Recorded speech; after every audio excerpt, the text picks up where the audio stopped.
Hey everyone, thanks for coming back for today's Money Not Math conversation.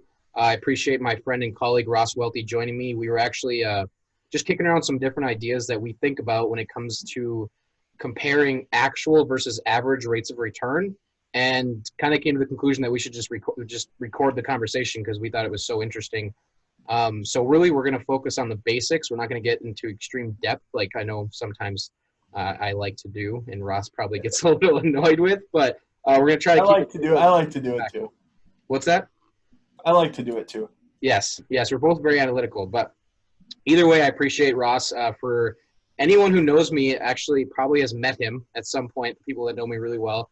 He's made quite a few trips up to Thief River Falls, Minnesota, early on in my career, and even recently. But he actually lives down in Richfield, right? Richfield, yeah. Richfield, Minnesota. And where's your office out of again? Golden Valley. Golden Valley. Well, thanks. Yep. Yeah, like I said, thanks for joining me, Ross. So now that we kind of got through all that, from a very basic standpoint, I think we can both agree, we can get really in the weeds on average versus actual rate of return, but from just a basic concept, what have you found to be like the simplest way to kind of portray that message to people? Or I guess could you expand on the idea you were giving me this morning that I thought was awesome?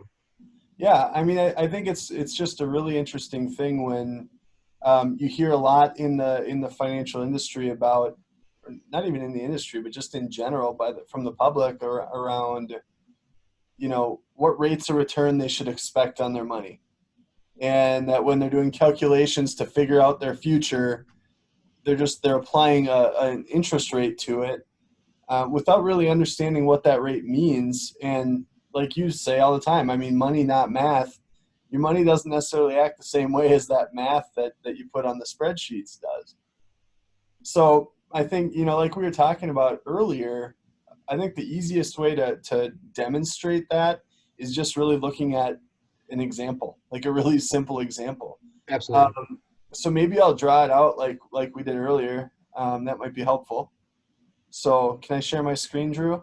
Yeah, I think you can do that from your end, right? All right, let's try to figure this out. Yeah, I like how I just pretended like we don't know what we're doing on Zoom. yeah, we've been using Zoom for a while now, but I appreciate you asking for my approval. And while you're pulling that up, I want to mention that Ross and our team uses the stock market. So we're by no means are we trying to bash the market or the tool itself, just to be very clear. I just get really frustrated when the information being used is completely inaccurate. And in this case, we're kind of we're not exaggerating, actually. We're just showing how using historical averages is not a fair way to calculate future projections. So I just want to get that clarification out there early on. So here's the thing, is what we're going to talk about here is not indicative of some particular investment. This is for example purposes, okay? But we're going to talk about that difference between an actual rate of return and an average rate of return, and how not understanding that can lead to some pretty disappointing results long term. So I think let's just use the $100 example. How about that? So we're just going to do some basic stuff here.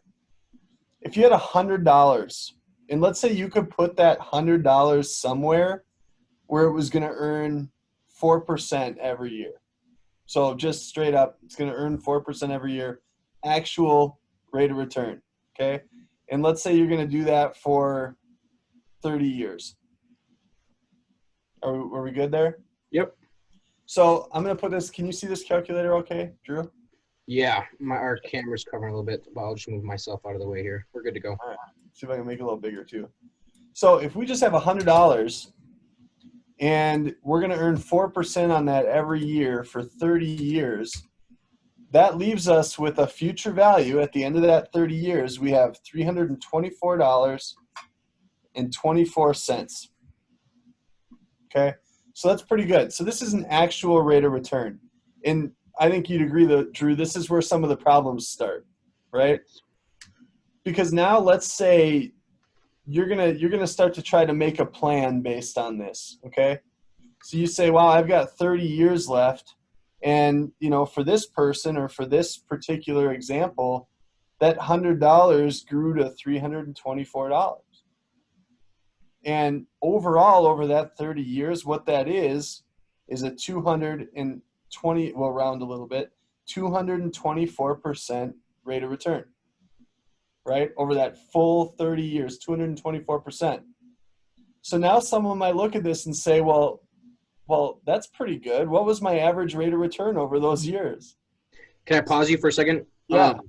Just for 2 points of clarification, I was trying to explain this to my wife, Brittany, and I know that the term actual versus average gets kind of confusing when being mixed all the time.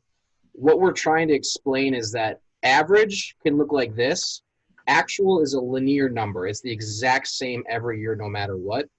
So hopefully that helps for anyone watching our conversation right now. The second thing, could you just write total return? Because I know as we're going along, we remember, but maybe it'll be easier to keep it clear as we add more numbers to the conversation. So 224% total return over that 30 years. That's the 100,000 growing to $324.24. So here's what they might do if someone's trying to figure out math for the next 30 years, they'll just take and say, well, I got 224 divided by 30 years. Drew, what's that number? 220. Oh, I have a calculator right here. I'm sorry. I'll just do it here. 224 divided by 30. Here's what's interesting. That is 7.47%. So what does this mean? This means this person's calculated that they averaged 7.47% over that 30-year period. Now, what's weird about that? 7.47% average is 3.47% higher than what the actual rate of return of 4% we know they got is. Yeah. So here's the thing. Did they get 4% or did they get 7.47%? Average. Well, just what did they get? And the answer is both of these could be true, couldn't they? Yeah, depending on how you phrase the statement, yes. And this is the difference between math and money. Because the truth is they never got 7.47%. They got 4% every year. So here's where we run into issues, right? Now this person might go forward and say, well, I averaged 7.47%. So now for the next 30 years or whoever they're talking to is going to take $100 and do the math for their situation saying, well, I'm going to get 7.47%. Yeah. I've averaged 7.47 the last 30 years. Why can't I get the next 10? Yeah. And at 30 years, let's just take a look at what they're expecting.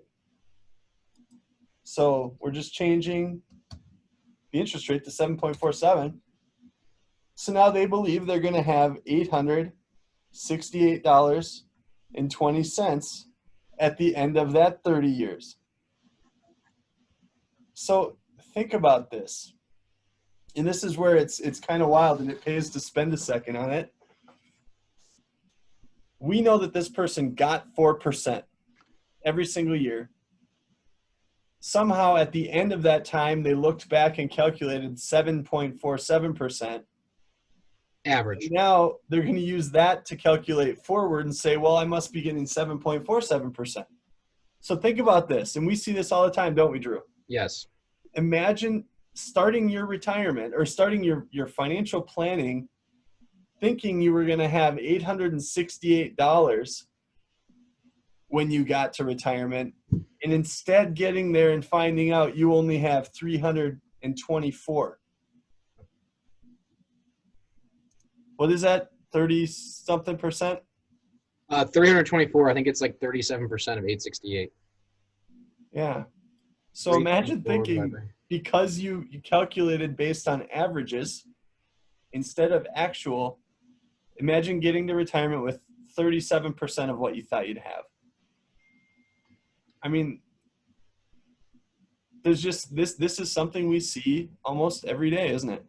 Yeah, and the saddest part is whether anyone's intentionally wronging people or not, the reality of it is, like, there's a lot of people out there that expect here and they're getting here and they don't know why, because of this misconception of average versus actual. And I think that's what bothers me the most, is that if you put bad information in, you're going to get bad information out. So you're only putting the average person at even a larger disadvantage when it comes to reaching their financial goal of successful retirement. Yeah. Yeah. And it all comes from taking a historical average and planning as if it's a future actual. Right. Going back to what I said in the beginning, when we say that, we're saying actual being the exact same every year. Yeah. Right. And I think another point to kind of expand on that of average versus actual that I think is also helpful and simple is the 100%, 50%, 100%, 50% rate of return example. Do you want to draw that out or should I? Yeah, I can draw that. Yeah. So I think, you know I'm getting at, right? I was checking my phone. It was dinging. It usually doesn't make noise. But yeah, let me draw that out. So the same concept, right? We'll just start. We'll say you started with $1,000. Yeah. And I just think through a different lens, it helps even make it clearer. Absolutely. So if you start with $1,000, and let's say you're going to do this 4 years. In year one, you earn 50%. I'm sorry, you earn 100%. That's the right deal, right? Yep. Year one, you earn 100%. So if you earn 100% on $1,000, what do you have, Drew? So quick funny story before I answer you. This, for some reason, of all the questions I ask, this one gets wrong the most because we're not taught to think in rate of returns, except for when we're being sold something from Wall Street. It's $2,000. Yeah, you're doubling your money. Adding 100% to your money doubles it. So that goes to $2,000. Now the next year, we lose 50%. How much do we have? We lost half our money. $1,000. We're back to $1,000. And the next year, we earn 100%. How much do we have? $2,000. $2,000. And the last year, we lose 50%. We go out with a bang. What do we have? Another $1,000. $1,000. We're back down to 1,000. We don't have. We're back at 1,000. So here's where it gets interesting. If we look at our average rate of return, all we do is we have to add these four numbers up and divide by 4. Should I do it on the calculator just to be obvious? Please do, Ross. My basic math is struggling these days.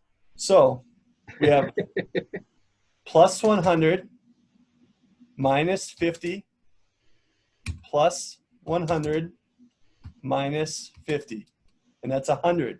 Yep. Divide that by 4 because it's 4 years.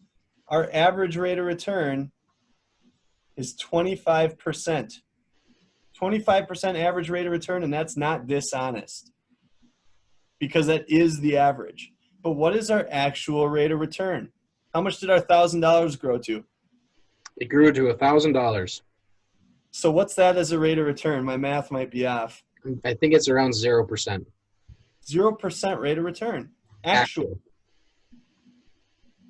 So it's possible to have an average rate of return of 25% and an actual rate of return of 0%. These numbers are both true, aren't they? Yep.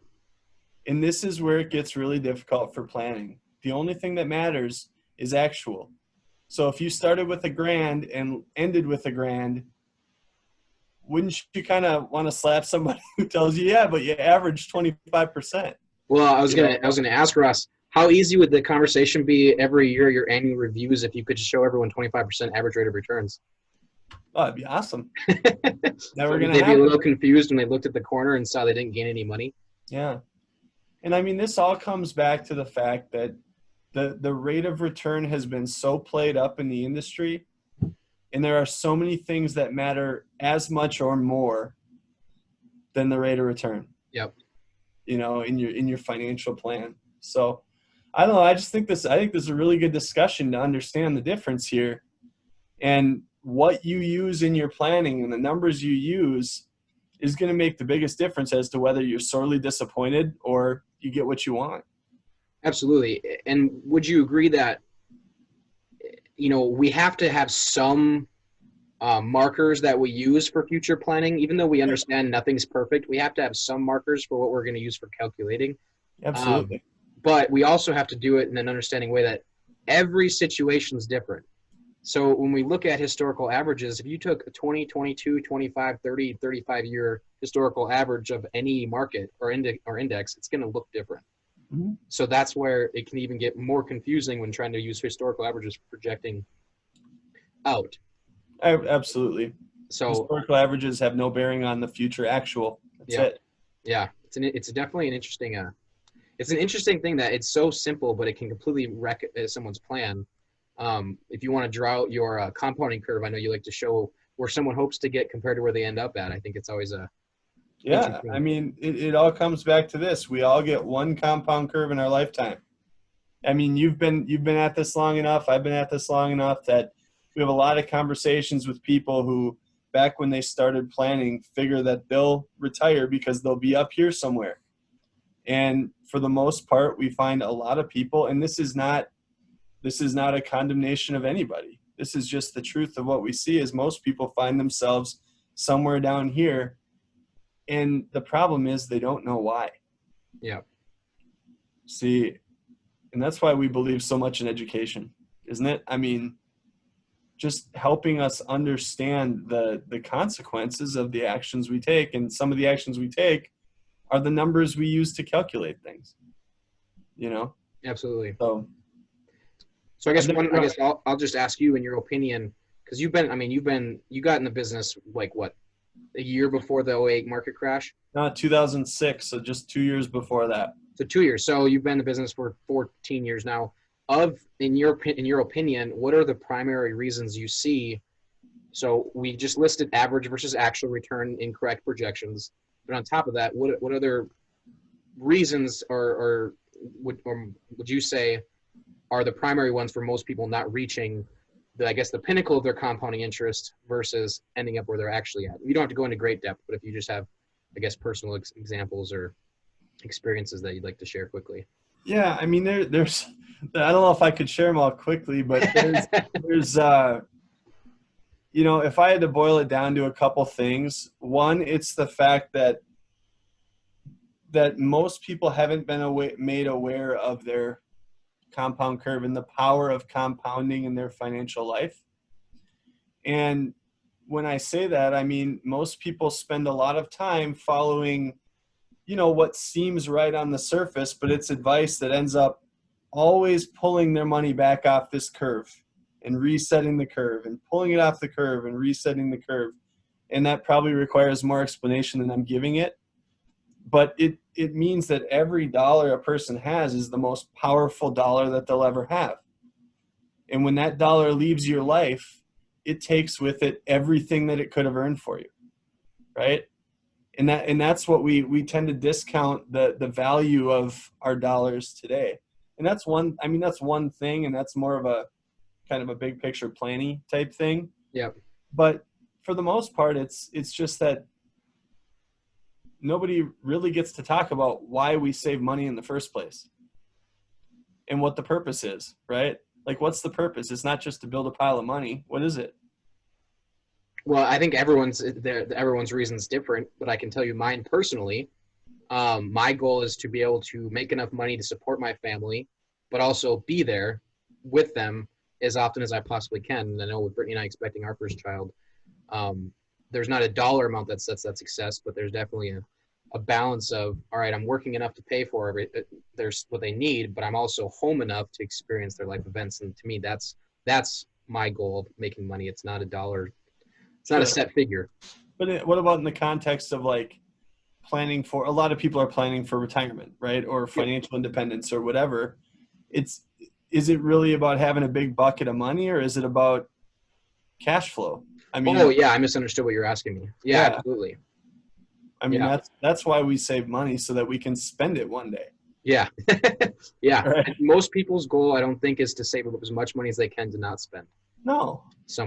But we have a lot of clients, or we run into a lot of people who are, have been retired for 20 years and they're scared to death to spend their money. Yeah. I don't like that. I mean, that's not a way to live either. Nope. So I guess, I mean, I lost track of what your question was, but I think it was, why do people end up down here? And a lot of times it's just lack of education. And Yeah. that's not their problem or their fault. It is their problem. It becomes their problem. But again, that's why we do this stuff, right? I mean, that's why we educate, because most people are pretty smart, and given the proper information, they can make good decisions. Yeah, absolutely. When given the right information, for sure. Yeah. No, I think that's really helpful. Thanks. So before we give everyone an introduction to the Ross and Drew monologues that can take hours on end, when going into the weeds, is there any other basic concepts around this conversation or topic that you'd want to add before we kind of wrap it up? I don't think so. I mean, I think it's just one of those things where this might be a brand new concept to some people, average versus actual. And it's really a big one. It makes a big difference. So I think, it would be a good opportunity if there's confusion around it to reach out for, just to have a conversation. Absolutely. Or get clarification on it. Absolutely. Yeah. So just quick recap. This whole conversation for us was the importance of understanding the difference between actual versus average, because I personally can't speak for you, Ross, or anyone else. I personally would rather have more money than I need in retirement than not enough. So when I'm going to plan for my personal future, I don't want to over project where I'm going to be by using historical averages and then fall way short. I'd rather get to retirement and be like, oh, wow, look at all this money I have extra. I'm going to try to donate to charities or, whatever is important to me. So it's just it's an interesting mindset of, rather than hoping for the best and hoping to beat the market, let's just have a more realistic view of the market, I think, is the way I look at it. Yeah. And if the market's your vehicle of choice, fine. But yeah, if you plan very conservatively, and you can make a plan work getting a really low rate of return, think of how well that plan's going to work if you do better.